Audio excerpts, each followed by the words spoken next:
I believe the legacy of my work will come down to an inspection of my negatives. Therein lies the ultimate documentary nature of my 50-year undertaking.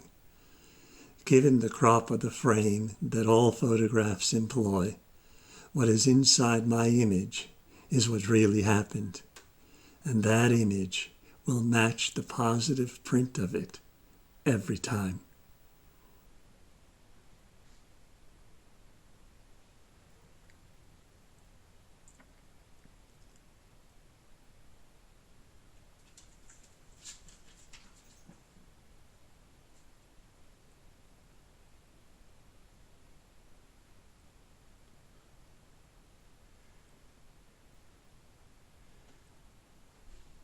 Anticipation in photography is everything, as is the word experimentation, the big what-if question.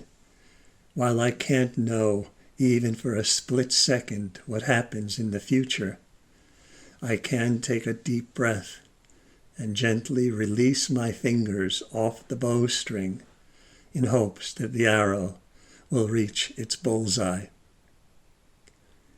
Hope is the first word the future hears.